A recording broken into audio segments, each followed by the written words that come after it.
Now let's look at an example that's really going to take advantage of some of the power of this root test.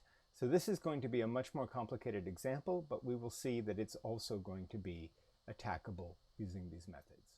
Okay, so now we're going to take a look at this example here, where we have the sum n equals 1 to infinity of the quantity n over n plus 1, that quantity raised to this power 2 times n squared. Okay, that looks pretty terrible, but let's just go ahead and see what the root test tells us. Right, so the root test, we're going to have this r that's going to be the limit as n goes to infinity.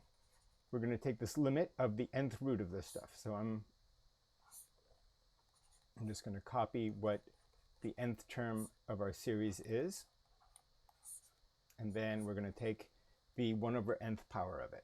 Conveniently, by exponent rules, we're going to get limit as n goes to infinity. We're going to multiply 2n squared by 1 over n.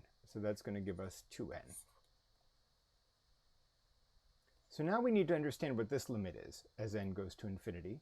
And unfortunately, this is going to look like this so-called 1 to the infinity form. So we need to use something like L'Hopital's rule. So we'll use L'Hopital's rule to figure out this limit. And this is going to be a two-step process like one of the ones that we did last week when we were looking at the limit comparison test. Okay, so here we have limit as n goes to infinity. We're going to end up with all of this stuff. And we're going to see, we're going to rewrite this as limit as n goes to infinity. We're going to say that this is e to the natural log of all of this, which is going to give us 2n natural log of n over n plus 1. And this is now going to look like infinity times 0. So we're going to write this as the limit as n goes to infinity. We're going to get e to the natural log of n over n plus 1. And we're going to take that divided by 1 over 2n. Okay, so now we are going to say this, we're going to find this intermediate limit. And so this is an intermediate step. We're going to find the limit as n goes to infinity of this natural log of n over n plus 1 over 1 over 2n. Now here we're going to use L'Hopital's rule. This is the limit as n goes to infinity. Right, well, I guess before we use L'Hopital's rule, we need to check it's 0 over 0, which indeed it is.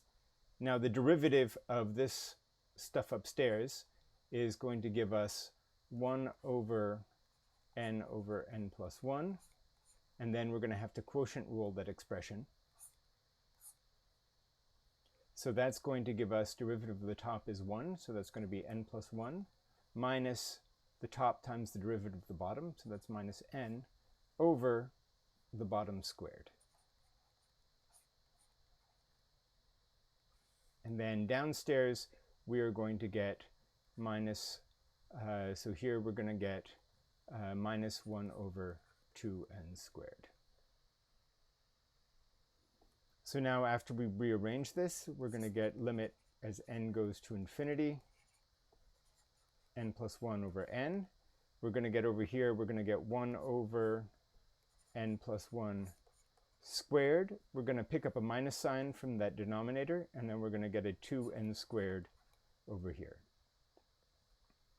So at the end of the day here, the ratio of those two are going to go to 1, and then the n squared over n plus 1 squared, that's also going to go to 1.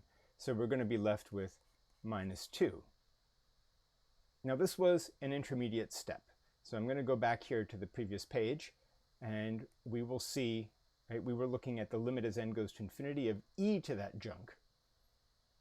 So the actual limit that we're looking at is this r, is now the limit as n goes to infinity of e to this, right? That's e to the 2n natural log of n over n plus 1 So that's going to be e to the limit that we just calculated.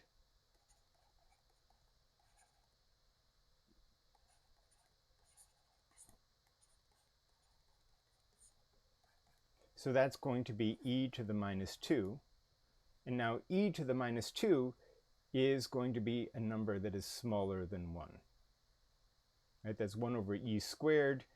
E is 2.7 and change, so e squared is clearly a pretty big number.